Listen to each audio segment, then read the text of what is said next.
Meng Yuanqi and I were rescued from a big fire at the same time.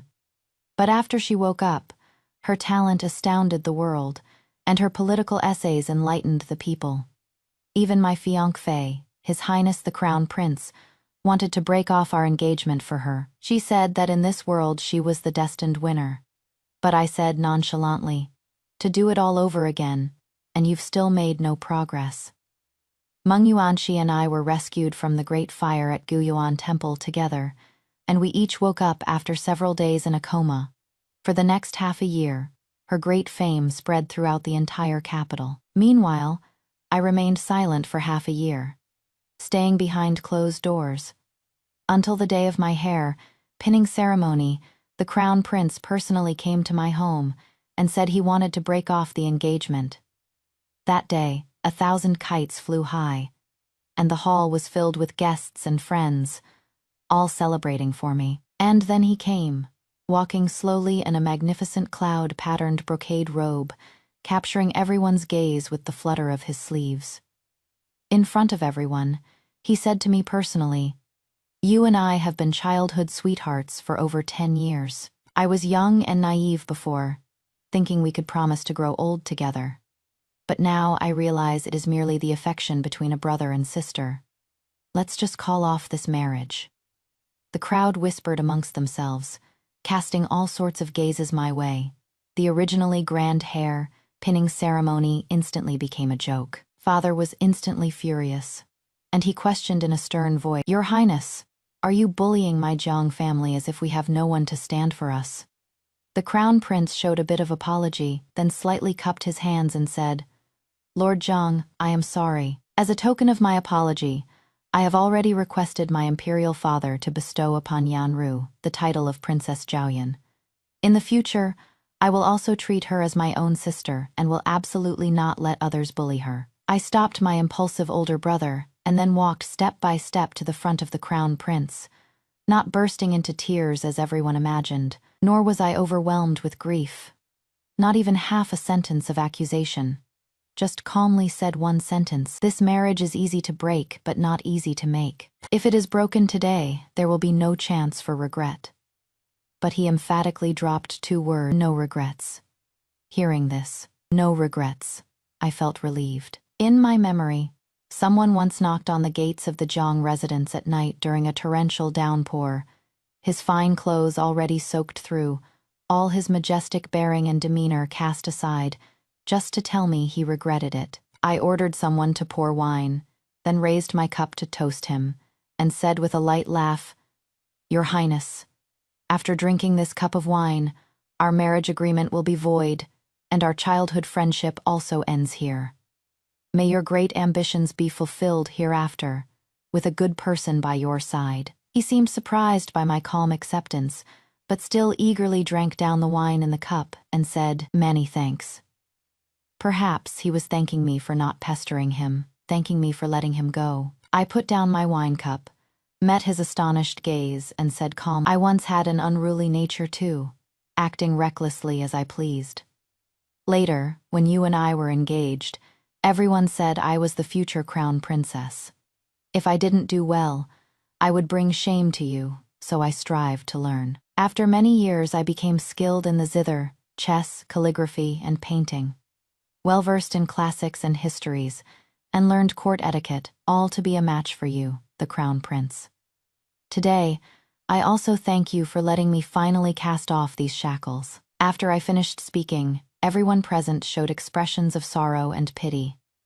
My engagement to him was arranged by the late Empress on her deathbed. I've carried this engagement for years, unable to live as I pleased.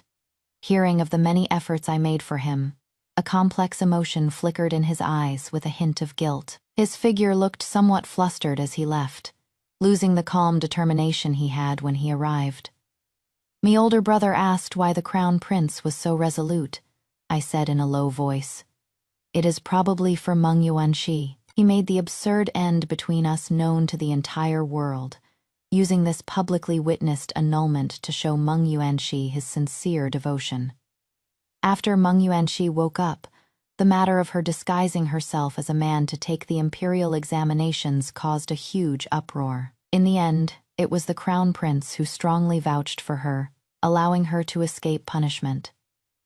The emperor tested her, but she composed a poem within 7 steps and spoke in polished prose. She presented the Fiancé, offering advice on the 4 aspects of managing officials: pacifying the people, enriching the treasury, and governing the military.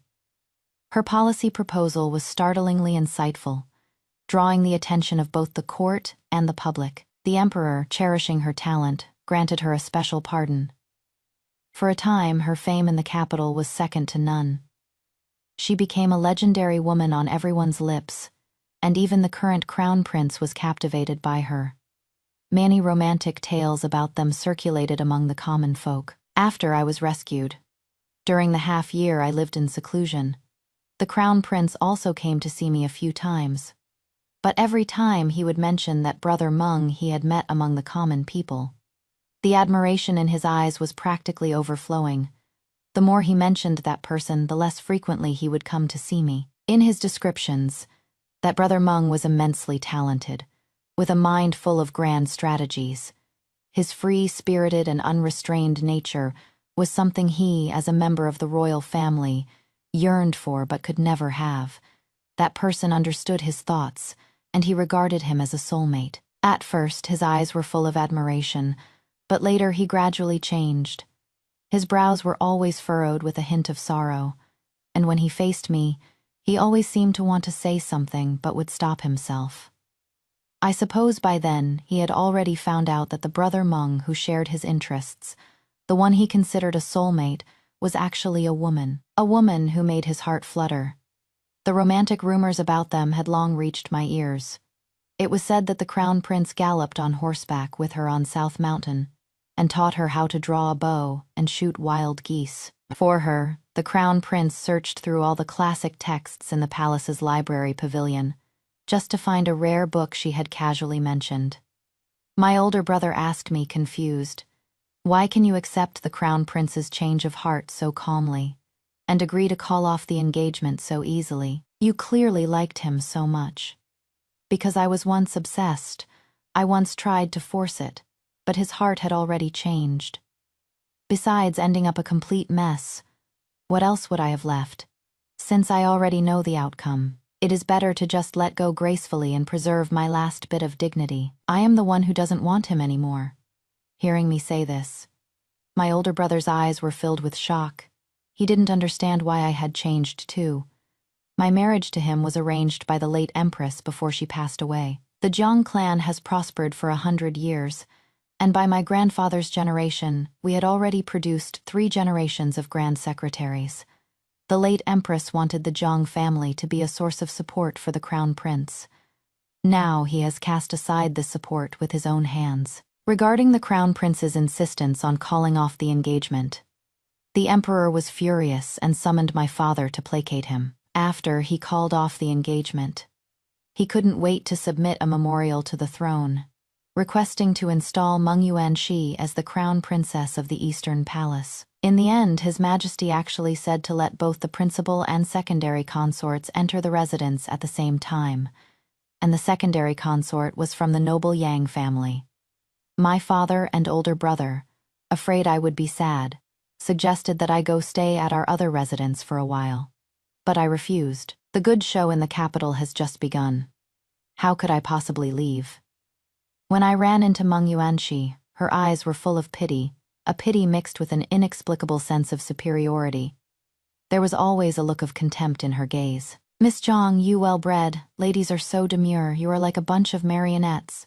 Wooden, uninteresting, and old-fashioned. This must be why the crown prince grew tired of you." As she spoke, she even shook her head as if she despised this demureness. This must be what they mean by crushing someone's spirit. I looked at her disdainful gaze and said with a smile, "I can't compare to Miss Meng, who is so carefree and unrestrained, treating the world's rules as if they're nothing." Hearing me say this, she seemed quite pleased, her tone full of smugness and arrogance. "That is right. His Highness says he longs most for a free and unrestrained life, and also wishes to be a person who can act as his heart desires. And you can't give him that. I heard the crown prince has already requested an imperial decree, and that in the near future, both the primary and secondary consorts will enter his residence at the same time. That is truly worthy of celebration. Yanru has already prepared a generous gift. As soon as I finished speaking, a strange look appeared on her face, and she said with resounding finality, "His Highness's heart has no room for so many people. The man I marry must have only me, and me alone, for his entire life." Her words were enough to shock the other women of this world. I was not surprised at all. I said with considerable regret, "That is truly a pity, as the Crown Prince. I am afraid His Highness is bound to disappoint your expectations." She raised an eyebrow, as if her competitive spirit had been provoked, and sneered. "What you couldn't do, I will insist on achieving just to show you." Several days later, the imperial decree bestowing the marriage arrived at the Hmong residence, and the Crown Prince went in person to announce it to show its importance. But everyone didn't expect Hmong Yuanxi to propose on the spot that she wanted to be with the Crown Prince forever, the two of them, and if not, she'd rather remain unmarried for life. Her words made everyone glance sideways, and even more so shocked the court, leaving the Crown Prince in a difficult position. What Hmong Yuanxi relied on for her fearlessness was the Crown Prince's affection for her, and every word she spoke mentioned the love between her and the Crown Prince. Unique in the world, unable to accommodate a third person. The Crown Prince had never met such a bold and unrestrained woman, nor such a resolute declaration of, "Only this one in my life." His eyes reddened on the spot, and he only said that he understood the weight of this love and would never fail her. In the end, he held her hand, and they knelt together outside the Suyu Hall, requesting His Majesty to revoke the decree of bringing in a secondary consort. He was willing to bear all the blame, and if not allowed, he would not rise from his knees. They knelt for a whole day, and the emperor was so angry he smashed over a dozen teacups. The late empress was the emperor's first wife, who accompanied him through the difficult years of exile in Bashu, sharing an affection beyond the ordinary. As for the Crown Prince, he was the emperor's own child, and towards him, the emperor ultimately had the side of a doting father, like any commoner. In the end, the emperor's heart softened, and as the night grew dim, he granted the Crown Prince's request. Hmong Yuanxi married into the East Palace as she wished, becoming the sole mistress of the East Palace. The women in the capital initially thought she was crazy, but now they are all extremely envious. To be able to make the Crown Prince of a nation so deeply in love, to the point of leaving his back courtyard empty, everything that women in the world dare not even dream of. She has obtained it all.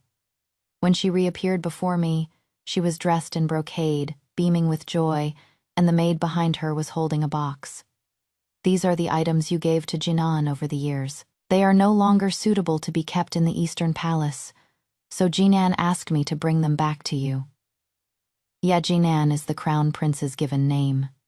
She deliberately called him that to show closeness, and also to annoy me. I glanced over the book notes, brushes, tassel pendants in the box.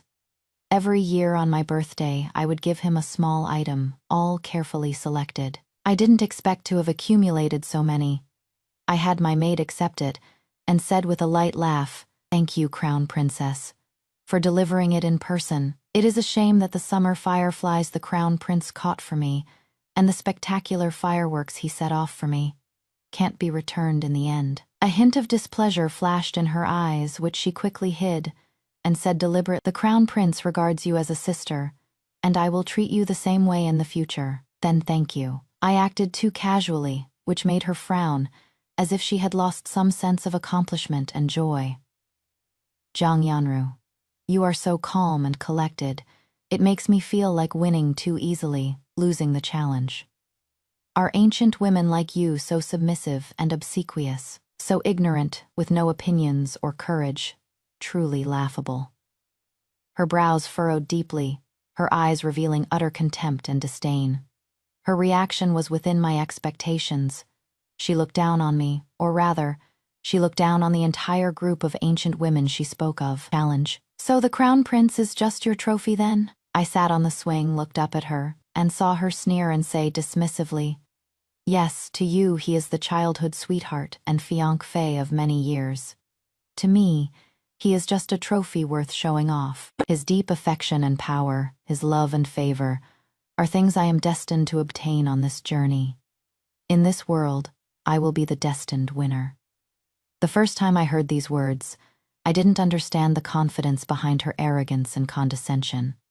Nor did I understand why she always looked at everyone from a superior, condescending perspective. But now I am hearing these words for the second time. And I understand why she always says these things in front of me, and why she refuses to let me go. Because those were things she personally snatched away from me. With every item she snatched, she became 3 points more triumphant, until she finally snatched everything. She could then say loftily, "Ancient women were indeed foolish and useless." She left triumphantly, the maidservant, feeling indignant, whispered, "She snatched everything that rightfully belonged to Miss, and she still dares to be so arrogant." I handed the pastry to the young maidservant and appeased her, saying, "Anything that can be snatched away doesn't belong to me, and I don't care for it anyway." That day, I deliberately brought up the matter of the principal and secondary consorts entering the mansion at the same time, which was precisely to provoke her. But she was too eager to announce her success to the world, to prove her uniqueness to all women. So she couldn't wait to use such an extreme method to obtain this one, of a kind status. In the current situation, she is satisfied, and I am also very satisfied. Watching Meng Yuanxi's departing back, a smile played on my lips, my fingertips lightly stroking the leaves on the treetop branches as I said nonchalantly, "I have returned through rebirth. If you haven't improved at all, this game of chess would be a bit boring." Although Meng Yuanxi became the crown princess, the emperor clearly dislikes her, and while he appreciated her talent back then, her various actions afterward have pretty much ruined all that goodwill. But the crown prince was extremely fond of her sharp, unrestrained demeanor. Perhaps that was what he craved but couldn't achieve.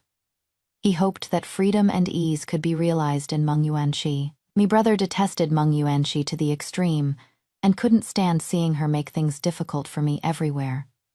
Just as it was the 15th, I begged my brother to accompany me to the temple to burn incense, saying it was because I had narrowly escaped death last time and was still scared. My brother listened and hurried to prepare. But this time, among the people I chose to accompany me, besides 1 or 2 young maids, I also brought the wet nurse and a few nannies.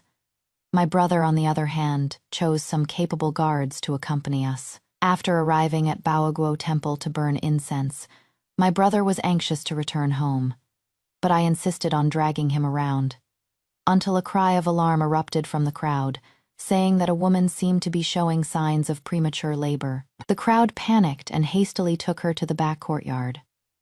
I told my brother to stay put, and then led a few nannies towards the back courtyard.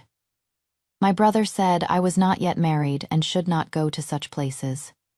I said human life was at stake, and the nannies were experienced women who could be useful in case of emergency. He couldn't persuade me and could only reluctantly agree. In the back courtyard, everyone was in a panic. The woman's cries of pain became more urgent. The maids serving her were flustered and helpless. I walked up to them and said in a deep voice, "The nannies with me have also helped deliver babies. If you trust us, why not let them try?" Those people seemed to have found saviors, but they still dared not make decisions on their own. In the end, the woman herself nodded. The nannies went inside, and I sat outside waiting quietly, but those maids were as anxious as ants on a hot pan, until the baby cried, and mother and son were safe. Everyone breathed a sigh of relief. The maids rushed forward, and the attendants busied themselves returning to deliver the good news. I left with a few wet nurses, quietly and without a sound. As soon as I left the back courtyard, I saw Meng Yuanxi and his party hurrying over. When she heard that the woman in the back courtyard had given birth safely, her expression towards me changed drastically. Her eyes were filled with doubt and disbelief. The previous few times she saw me, she always had a smug sense of superiority, but today her mask of composure cracked for the first time. "This is impossible." For the first time, a look of apprehension and fear appeared in her eyes. I brushed past her, saying faintly, Do you think you are the only one who knows the future? As the words fell, they scattered with the wind. She turned her head to stare at me, as if to confirm whether those words had actually been spoken. But I didn't stop. Instead, I walked away slowly, leaving her to be consumed by suspicion and torment. The next day, I heard from a maid that a distinguished guest had arrived at the manor and insisted on seeing me. When I arrived at the main hall, I saw the general who protected the state cupping his hands in a bow towards me. "Thank you, Miss Zhang, for saving my wife's life yesterday. If it weren't for you having your wet nurse's help, the consequences would have been unimaginable. This great kindness, this general will never forget." This reception even startled my father and brother. Everyone knows that General Zheng Guo and my father have always had political disagreements, and they would glare and fume whenever they met. When he came to visit in person today, Father was still wondering about the purpose of his visit, but unexpectedly, the moment they met, he clasped his hands in a deep bow. Father was also stunned on the spot, managing to force a polite smile. I bowed slightly in return, and then said, "You are too kind, General. Seeing that your wife and son are safe and sound, I am also relieved." That General Zheng Guo engaged Father in a long round of pleasantries, as if the two had never had any disagreements before, but were old friends of many years. He also said that when his youngest son reaches his first full month, his entire family would pay a visit in person to express their thanks. Making peace with General Zheng Guo was a blessing for both the Zhang family and the imperial court, and Father was happy to see it happen. Only my older brother's brows were furrowed. He asked tentatively, "Little sister, why do I always feel that all of this was within your expectations?" I retorted, "What, am I, an immortal or something, able to foretell the future?" He scratched his head, seeming to feel that something wasn't right, but he couldn't put his finger on it. He could only hesitate, then lapsed into silence. General Zheng Guo's wife had a sudden premature birth. Even the maids and servants attending her didn't expect it. So who could have guessed that I knew in advance? As for Meng Yuanxi, one can only say that other things were within her expectations, but my early appearance was outside of them. In my previous life, the crown prince was deposed and then reinstated, precisely because he had the support of General Zheng Guo behind him. But in this life, Meng Yuanxi came late. When the General Zheng Guo's residence held a grand full moon banquet, I was cordially invited, and to my surprise, seated at the main table, the general's wife even held my hand and praised me non-stop. Meng Yuanxi, on the other hand, was given the cold shoulder. Everyone knew it was her intervention that caused the crown prince to break off the engagement. Under the circumstances, the general's wife just gave her a perfunctory greeting and paid her no more mind. The handkerchief in her hand was squeezed out of shape. Ever since she was rescued from the fire, she had never been treated so coldly. Before, she was just one of the less conspicuous young ladies in the capital, obscure for many years. Then she was completely transformed, stunning everyone, and had since been a prominent figure in the capital. It was rare for her to receive such a cold reception. I met the crown prince by the side of the courtyard pond. There was a hint of guilt in his eyes, and then he said, "Yanru, I hope you will find another good match. Don't hold on to this obsession any longer. Don't let me delay your happiness for the rest of your life." He thought I was still hung up on him. I shook my head and chuckled, finding it rather ironic. In my past life, I was indeed obsessed for a long time and fell gravely ill. But he paid no heed, never once asking about me, only immersing himself in Meng Yuanxi's tender embrace. And now, when there wasn't the slightest place for him in my eyes or my heart, he was speaking such words of concern, ignored him and turned to leave, only to see Meng Yuanxi watching us from a distance, an aura of coldness all around her. After the full moon banquet ended, the crown prince was sent to the coastal areas to investigate the case of salt smuggling. But just over a month after the crown prince left, news spread that the crown princess was gravely ill. In her previous life, Meng Yuanxi had indeed been gravely ill for a while. But that was still 2 years from now. At that time, It was because the crown prince's feelings for her had faded and he wanted to take a concubine that she took a type of medicine to deliberately feign illness. The crown prince, seeing her terminally ill, recalled their past of being stunned at first sight and falling in love at second sight. She also took advantage of the time the crown prince spent with her to recreate the beautiful memories of their past, and made that moving promise of, to the highest heavens and the deepest underworld together in life and in death, until the crown prince's love for her was as deep as before, at which point she gradually recovered. But now she seemed to have felt a threat, so she moved all these actions forward. When the crown prince heard she was gravely ill, he could no longer care about the major salt smuggling case, entrusted those matters to his subordinates, and hurriedly returned to the capital. But the imperial physicians of the Imperial Medical Academy were helpless.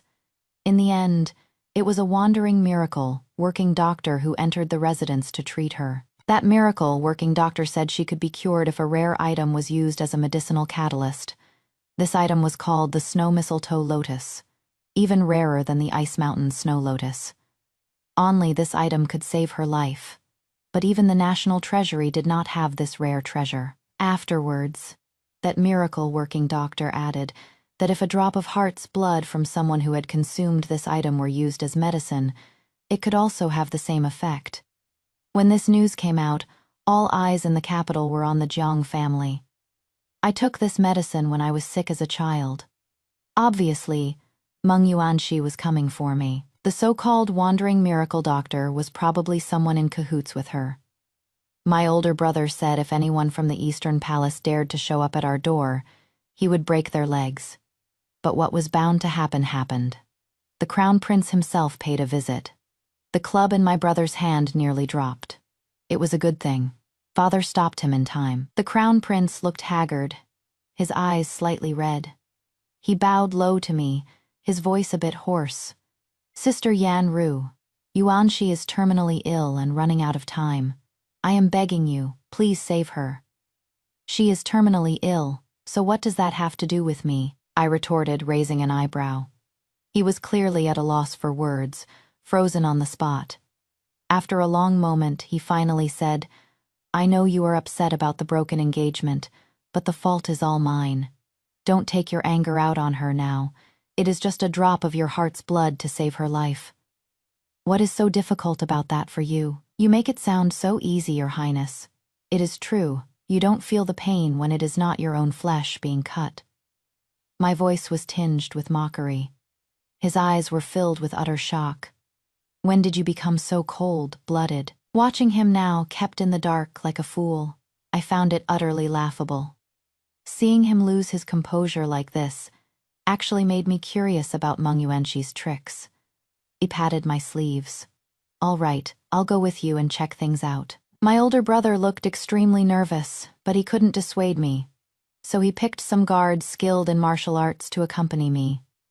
Actually, there was no need for that. Upon entering the Eastern Palace, I saw Meng Yuanxi leaning on the couch looking like she was on her last breath, and the room was filled with the smell of medicine. I have to say, the medicine that wandering miracle doctor gave her was truly quite miraculous.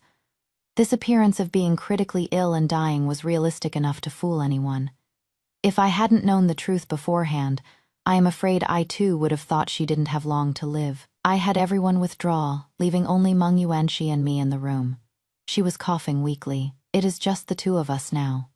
You can drop the act, can't you? I sat down leisurely, stroking the red polish on my nails. Her gaze turned slightly cold as she stared fixedly at me, her eyes filled with probing and scrutiny. What do you mean? Faking an illness and setting up this scheme. Wasn't I your target all along? Heart's blood as medicine. How ridiculous. I raised my eyes, giving her a sidelong glance. With her entire pretense suddenly shattered, a hint of panic and helplessness appeared in her eyes, but a moment later, she calmed herself again and laughed arrogantly. Didn't you come for the crown prince too? Your beloved personally asked you to get your heart's blood to make medicine for another woman. This feeling must be excruciating, right? I slowly got up and walked to her bed, reached out and pinched her jaw, applied a little force, looked down at her and chuckled. You really think highly of him." A flash of shock and fear crossed her eyes. "Since you want me to bear the reputation of saving people for the greater good and having a benevolent heart, then I'll grant your wish. Since I've come to the East Palace today, I assume the Crown Princess will recover from her illness soon, right? If she doesn't recover, then it will be time to show everyone the Crown Princess's tricks," I said slowly. She understood the threat in my words, and then a flicker of unwillingness appeared in her eyes. She had schemed so hard, yet she was like a clown. I slowly released my hand and turned to leave the room. The Crown Prince was waiting anxiously in the courtyard. Seeing him like this, I casually said, "The Crown Princess will recover from her illness soon." He didn't understand why, and I returned home safely. My brother didn't understand why I got away unscathed, and still became the Crown Princess's savior. The Crown Princess's condition improved, and she gradually recovered from her illness. Gifts from the palace were sent to the Zhang Manor continuously, but I didn't pay them any mind. I can only say that Meng Yuanqi really shot herself in the foot this time, and had to grit her teeth and admit that I saved her. On both occasions, I gained the upper hand, and after she recovered from her illness, she seemed to have lost her composure. Due to her previous actions, as well as the Crown Prince rushing back to the capital this time, abandoning an important case, His Majesty became increasingly displeased with her and gradually showed disappointment towards the Crown Prince. She was eager to regain her status and frequently put herself forward. She predicted unrest in the southwestern barbarian tribes. And several months later, a rebellion broke out in the southwest. His Majesty planned to go to the hunting grounds in the autumn.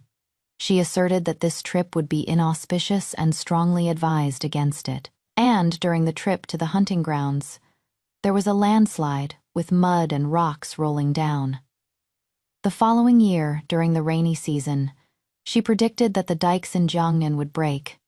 Unexpectedly, every single prediction came true, and for a time, people all over the land marveled at her, and people from various manors flocked to see the Crown Princess, asking her to divine the future and predict good or bad fortune. I leisurely drank tea in a tea house, listening to the storyteller downstairs bang his wooden clapper, recounting the legendary story of the current Crown Princess. Those who heard it were all shocked. Everyone sighed that she was a goddess descended to earth, which was why she could foresee worldly affairs, and their faces were filled with reverence. I put down a silver ingot and quietly left amidst the cheers. Meng Yuanqi in this life. It was you who rushed things in the end. Just as the Eastern Palace was bustling with guests, the greatest diviner in the land, Xu Fu personally came out of seclusion to have an audience with the Son of Heaven, claiming that the stars showed an anomaly, that an enchantress had descended upon the world to bring chaos to the land, angering the will of heaven and bringing down celestial punishment, and that if this were to continue, the nation's fortune would become unstable, and the dynasty would change. Once these words were spoken, all accusations were pointed directly at the Eastern Palace. The rumors on the streets grew even more intense.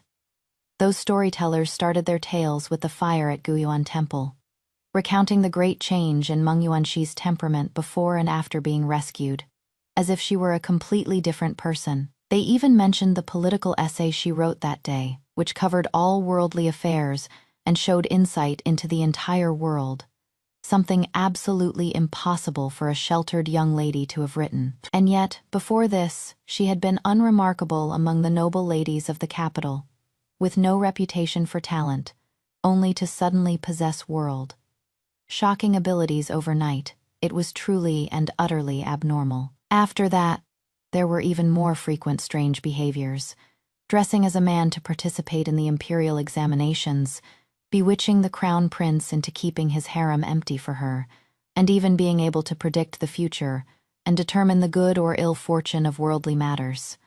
And the Crown Prince, ever since meeting Meng Yuanqi, was no longer as virtuous as before.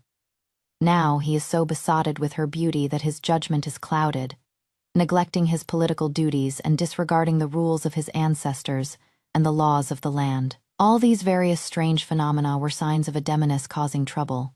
Even the children's rhymes on the street were singing. Enchantress appears, Disaster is born, the country is in chaos. Recalling the words of the physiognomist, the common people in the market all said that it was not that Meng Yuanxi could foresee disasters, but that she was originally a demon girl who seduced the crown prince, brought down heavenly punishment, and caused disasters. I merely fanned the flames a little, and in just over a month she has transformed from a goddess in the eyes of the people to a demon girl who brings disaster. Taking advantage of the situation, the Yang family submitted a petition requesting the execution of the sorceress and the restoration of peace to the land. Many people responded, submitting a petition signed by thousands of citizens. The emperor decreed that Meng Yuanxi be imprisoned immediately. The incident happened suddenly, and she was still lost in old dreams. She couldn't understand why she, who was once adored by everyone as a goddess, had overnight become a demon girl and a prisoner, whom everyone wanted to beat. My brother and I stood at the high place of the tea house. My brother couldn't help but sigh. She was once honored and extremely glorious, but today she is surrounded by enemies, and everyone wants to beat her. I raised my eyes and smiled. Isn't this the inevitable outcome? She never cared about the way of survival for noble families. Today's bitter fruit was long foreseen. The crown prince defied the imperial will for her. Although all the women in the capital envied such deep affection and favor, she ultimately became the target of public criticism. The emperor disliked her, all the court officials condemned her, and the Yang clan harbored resentment. Meng Yuanxi has essentially pushed herself to the forefront, and now it is just a matter of kicking her while she is down. As for whether she is a goddess or a demon girl, who really cares? Big Brother nodded, and then let out a long sigh. In this lifetime, Meng Yuanxi lost faster than I imagined. Many things were completely different from what she expected, and my way of seizing the initiative and not playing by the book threw her off her game. This time, it was all thanks to you, Big Brother, for being able to persuade Shufu out of retirement. Otherwise, none of this would have been so easy. Hearing this, Big Brother lowered his eyes and said, although I went to invite him coming out of retirement wasn't to my credit. What do you mean by that? Big Brother sighed, then stood with his hands behind his back, gazing into the distance and said gravely, Shufu came out of retirement because there was truly an anomaly in the star charts, and the situation in the imperial court is about to undergo a great change. The course of many events in this lifetime was already vastly different from my previous one. Calculating the time, perhaps the moment for certain changes had arrived. The change in the situation had to be with the Eastern Palace. In my previous life, the crown prince was instated and deposed twice. Now, what would become of him? Meng Yuanxi was thrown in jail, but the crown prince was unwilling to abandon her, kneeling for a long time outside Suyu Hall without getting up, pleading for her. But his stubbornness, in the emperor's eyes, was seen as being bewitched by a woman's beauty, having lost his senses and being unfit for great responsibility. This time, the emperor let him kneel, his heart not softening in the slightest. But the crown prince went as far as to submit a joint memorial with his supporters, angering the emperor so much that he threw the scroll right at his head. Everyone thought it was just a momentary fit of rage from the emperor, but that very night, the imperial edict was issued. No one expected the edict deposing the crown prince to come so suddenly. The imperial decree stated, disobedience to his lord and father, forming cliques for personal gain, indulging in debauchery, and being unfit for great responsibility. The crown prince had relied on the emperor's affection for the late empress to securely hold his position for many years. Later, his repeated defiance made the emperor increasingly disappointed, and by uniting a group of supporters to plead for Meng Yuanxi, nominally a petition, but in reality, a threat, he was forming a clique for personal gain, a major taboo for the emperor. As for Meng Yuanxi, since the crown prince is no longer the crown prince, she is no longer the crown princess. His Majesty's decree was execution by strangulation, but she couldn't care about what would happen with the crown prince being deposed. Instead, she was crying and shouting in her cell, demanding to see me in her past life. She had made the same request before being given the poisoned wine. Perhaps I should go see her one last time. Her hands gripped the bars, all composure lost. Her face twisted with fury as she said harshly, "That day you said I wasn't the only one who knew of future events. Was it you who plotted against me from behind the scenes?" I said softly. "Haven't you ever considered that you brought this upon yourself? The crown prince has been deposed, and there is no one left who can save you." The moment she heard the news, she collapsed to the ground, her eyes filled with desolation. How could this be? I transmigrated into a book. I know the ending for every single person in the book. Everything in the world was under my control. I wasn't content with being a nobody, with living a mediocre life. So I stole your fortune just to rewrite the ending with my own hands. Clearly everything at the beginning went exactly as I had predicted. But how did it all change later on? She seemed to find it very hard to accept this outcome.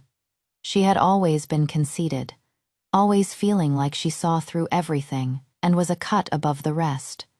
But now she has been reduced to a prisoner, her life hanging by a thread. She forgot that from the moment she refused to accept the fate in the book and stole someone else's fortune, everything had already become subject to change.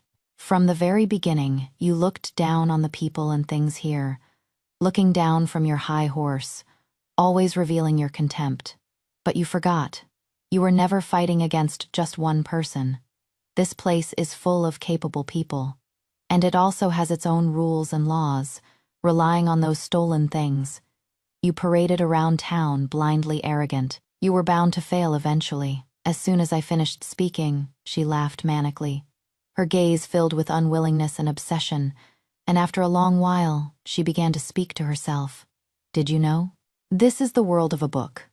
Originally, you were supposed to marry Yi Jinan according to the childhood betrothal. The two of you would be a loving couple. 5 years later, he would ascend the throne as emperor, and you would become his empress. You are the actual female lead of the book, while I exhausted all my efforts to use Yi Jinan as a tool to climb up. But in the end, I still couldn't fight against the fate written in the book." These words, in her past life, before she died, she told me, and now it is just a repetition. Clearly it was her ambition at work. No one forced her to fight or snatch, but now she blames everything on others. In my past life, I also became empress, but not Yi Jinan's empress. Due to Meng Yuanxi's constant pressure, by chance, I married someone else. And that person eventually became emperor, and we went through decades of storms, becoming the best allies. And Yi Jinan's position as crown prince was established and abolished twice, and he finally rebelled, dying under a hail of arrows, while Meng Yuanxi was ended by a cup of poisoned wine. He did indeed change the fate of everyone in the book single-handedly. 15 years after her death, I died of illness in Fengqiao Palace. And because the obsession in my heart did not dissipate, I was reborn at the age of 15, which is the year Meng Yuanxi just transmigrated into the book. But there is no need to say these things to her anymore. For her, there is only this one life after transmigrating into the book, while for me, it is 2 lives. In the previous life, she stole people's luck, put herself into the game, changed the course of the book, and everyone's ending was different from the book. I originally didn't want to fight her, but she kept pushing, and my existence would only make her uneasy. With nowhere to retreat, I could only fight back. In the end, although I defeated her, it was not an easy victory. In this life, I have returned reborn, carrying the memories of the previous life, and she transmigrated into the book, still determined to change the ending of the book. But unexpectedly, the direction of everything in this life is neither the same as in the book, nor the same as in the previous life. The moment I turned to leave, a person at the corner unexpectedly came into view. Seeing him appear here, I understood that although his position as crown prince was abolished, the power behind him had not dissipated overnight. Looking at Yi Jinan's slightly red-rimmed eyes and his cold gaze, I figured he must have been standing here for a long time and had probably heard everything, both what he should and shouldn't have. At this moment, he still had genuine feelings for her, but she said he was just a tool for her to climb up. This sentence stripped away all of her pretense. In other words, whoever sits on the throne of the crown prince is Meng Yuanxi's target. He came here tonight, perhaps still not having given up hope, perhaps still intending to save her. But unfortunately, he personally stumbled upon this unsightly side of things. The person he treated with all his heart saw him as a tool, and what he thought was deep mutual affection was nothing but her elaborate scheme. From beginning to end, he was like a deceived fool. Meng Yuanxi's so-called genuine feelings were all a pretense, without a shred of affection. And now that the truth was revealed, for him, it wasn't just a simple matter of deception and betrayal. It also completely shattered his years of pride. The deep affection and protection he showed her in front of the world had all become a joke. I took my leave. What remained was a matter between the two of them. The next day, I heard that Meng Yuanxi was dead, strangled in prison. When the eunuch who carried out the execution arrived, Yi Jinan was there, and in the end, he did it himself. I was shocked for a long time. How could he be so ruthless and decisive? Afterwards, I understood that he was using Meng Yuanxi's life to appease the emperor, show loyalty, and express his intention to turn back, hoping to gain some sympathy from the emperor. I wonder if the crown prince will have a chance to be reinstated in this life. The capital was eerily quiet, almost unreal. Although Yi Jinan had been deposed, the emperor imposed no further punishment on him, and no one could fathom if the emperor had other intentions. Suddenly one day, Yi Jinan knocked on the gate of the Jiang mansion. He said he wanted to see me. When I saw him in the main hall, I felt he was very different from before. His whole demeanor was incredibly subdued, even carrying a hint of darkness. He asked me if I had ever truly loved him. I replied that I once did. It is just that this once is so long ago, spanning lifetimes, that I can no longer recall that feeling. He held my shoulders, his voice trembling with emotion, and said to me, "Yanru, I regret it. If you are willing to give me another chance, in the future, I will repay you 100-fold for what I owe you." In the past life, he came through the rain, knocking on the Jiang mansion's gate at night, and said the same words to me, but my answer is the same as it was back then. It was you who resolutely said you had no regrets that day. So you should understand that a move once made cannot be taken back, just as spilled water cannot be gathered. I am by nature free and unrestrained, yet after our engagement, I was willing to be shackled by rules. But you turned around and fell in love with that unrestrained and vibrant, or a man who never once firmly chose me. How are you worthy of asking me to turn back? Now I no longer wish to mention what I learned for him, what I did for him, or what I gave up for him back when my heart first stirred with love. In my past life, I was obsessed. I forced things, yet all I got was his coldness and resolute rejection. I returned and changed many things, but the one thing I was unwilling to change was the ending between me and the crown prince. This marriage, even if he didn't call it off, I was going to call it off myself. He looked at my resolute stance. The rims of his eyes were red, and his eyes were bloodshot. Gone was the noble air he once had as the crown prince, and gone was the calm self-possession he had when he coldly broke off the engagement. At this moment, a self-deprecating, bitter smile hung on the corner of his lips, and then he said, "One wrong step, and every step after is wrong." He slowly stepped back, turned his head, and left. A few days later, the rebel army entered the city. The imperial city was besieged. Yi Jian rebelled, and he went down the same path as in his previous life. In the capital, everyone was in a state of panic. Rebel soldiers were appearing everywhere, and every household shut their doors tight, fearing that disaster would befall them. Just when everyone thought the dynasty would change hands, news came from the palace. The third prince, Yi Jinyu, had led his troops to quell the rebellion and was commended for protecting the emperor, while the deposed crown prince Yi Jinan had died under a hail of arrows. Quelling the rebellion with such lightning speed and no warning gave everyone in the court a new understanding of this low-key third prince. But he acted so quickly and with such ease, it was more like he'd seen it coming all along, like trapping a turtle in a jar. A bold idea flashed through my mind, but I didn't dare to think any further. Not until I saw him with my own eyes. He was riding a tall horse, dressed in an ink-black, cloud-patterned brocade robe.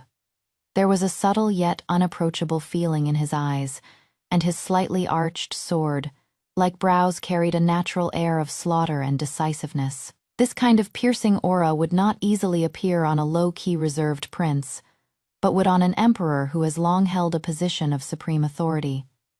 Looking at this familiar gaze, I was finally certain that he had really returned. Me mind was a whirlwind of thoughts as I saw him swing himself off his horse, reining in some of his cold aura, and walking slowly towards me, his eyes deep as the sea and impossible to fathom, as he chuckled lightly. Being keeping well? Reuniting with an old friend, it already felt like a lifetime had passed. The moment our gazes met, spanning the years of a past life, and this one, I subconsciously replied, "All is well." His eyes held a smile, his tone carrying a hard, to decipher complexity. "That is good, then. When we meet again, there are only these few brief words between us, and we don't even know what else to say. In our past life, we were allies who went through thick and thin together, and I was by his side as he came to rule the world. In this life, however, we are like strangers, only exchanging a few brief words." After experiencing the coup to depose the crown prince, the old emperor's heart was heavy with melancholy, so his illness worsened, and in the end, he was beyond cure, passing away half a year later. The third prince, Yi Jinyu, ascended the throne as emperor and changed the reign title to Qingyan. Clear rivers and calm seas, a prosperous and peaceful era. That was his grand ambition. That day, the emperor went out in disguise and came to the Jiang residence. I was sitting by the railing feeding the fish in the pond when I saw him standing beside the rockery, dressed in a green robe. I put down the fish food, bowed, and said, "Greetings, Your Majesty." He walked through the flowers and brushed past the willows, approaching slowly, and raised a hand to signal me to rise. Ye Jinyu didn't speak, so I also remained silent, just lowering my head to continue feeding the fish. As the setting sun cast a gentle glow, he just sat there quietly beside me for the whole afternoon. Although it was quiet and wordless, it felt very natural, as if we were old friends of many years who could enjoy each other's company for a long time without needing to speak. It wasn't until dusk began to fall that he had to return to the palace. At this moment, he finally spoke in a gentle voice. "My harem still needs a clever empress to manage the 6 palaces and stabilize the front court for me. Are you willing?" When he asked this, his gaze was fixed on me, his eyes full of hope, wishing for an answer. I shook my head and said in a solemn voice, "I am not willing." The light in his eyes instantly dimmed. A faint, bitter smile played on his lips. Yet his eyes revealed a hint of relief, as if this outcome was also within his expectations. I said softly, "Your Majesty needs a smart empress, but there is no shortage of smart women among the noble families. And I am not a good choice. The Jiang family has produced 3 grand secretaries and prospered for 100 years. Instead of letting the Jiang family become the empress's maternal kin, which would lead to fear and suspicion in the future, it is better to let the Jiang clan continue as trusted, loyal subjects. Only in this way can the emperor be at ease and the tale of a good ruler and his subjects continue." The wry smile on his lips didn't fade. He just said faintly, "You always have your reasons. If you don't want to enter the palace, what are your plans for the future?" Scrolls of images unfolded in my mind, filled with infinite yearning, and I said with a smile, "I want to see the rustling, falling snow of the northern deserts, feel the fierce winds beyond Yuhua Pass, and I also want to boat on West Lake in Gusu and gallop on a fine horse across the vast grasslands." Hearing this, his slightly furrowed brow finally smoothed out, and he smiled in relief. "Then, as you wish." On the day I left the capital, someone came from the palace and hastily stopped my carriage. That person, with a long sword at their waist, bowed respectfully. "Miss Jiang," His Majesty said, "he cannot visit those magnificent lands himself, so he is having you go see them for him."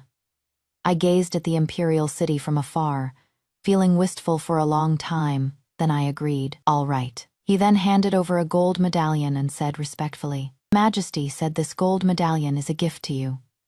Seeing this medallion is like the Son of Heaven arriving in person. If you encounter any injustice, you may decide on the matter yourself. Thank His Majesty for me." I slowly took it and stroked the pattern on the gold plaque, feeling a slight tightness in my heart. Just as I was about to lower the curtain, he spoke again. "His Majesty also said." He paused for a moment and said in a deep voice, "His Majesty also said that if the young lady gets tired of playing outside one day, and gets tired of seeing it, the gate of the imperial city will always be open to her." No need. I quietly lowered the curtain, blocking our sight, and the carriage slowly moved forward. My heart yearns for the world outside, never for the small space within the vermilion walls. Yajinyu extra the moment our eyes met when I saw her at the end of the long street that day. We both knew of each other's return. The day she left the capital, I stood on the city wall but dared not go down to see her off in person. Even the words I wanted to say could only be relayed through others, because I was afraid of seeing her indifferent gaze, afraid of hearing her firm refusal, and even more afraid that I wouldn't be able to let her go if I saw it with my own eyes. When I asked her that day if she was willing to enter the palace, I actually knew the answer long ago, but I still asked her stubbornly, and got the expected answer. She was unwilling. This imperial city was the place that bound her in her past life. She desperately wanted to escape, but wasted half her life within its walls, caught between imperial power and the Zhang family. She was trapped in the inner palace, overworked to the point of illness, and died in despair. Before she died, she held my hand tightly, telling me her only wish was for the Zhang family to be safe and sound. She asked to be deposed as empress, not to enter the imperial mausoleum after death. Only wishing to be buried at South Mountain, she wanted to see the spring flowers grow freely there, and the winter snow fall freely. I fulfilled her wish. The Jiang family is as prosperous as ever, with capable officials emerging one after another. Afterward, the position of empress remained vacant for a lifetime, and there was no other woman. If rebirth is due to one's unwillingness and obsession before death, then she must have been unwilling to be swept up by fate and trapped in the deep palace, shackled her entire life, and ultimately unable to live freely. And her obsession was to be free, to roam freely in the vast world. And as for my unwillingness and obsession, in the end, I could never have both. In my past life, I went against her will and did not depose her as empress. In this life, I will grant her wish and let her be free. She should be a phoenix soaring freely, not trapped within these vermilion walls. From now on, the majestic imperial city is only my shackle, no longer her cage.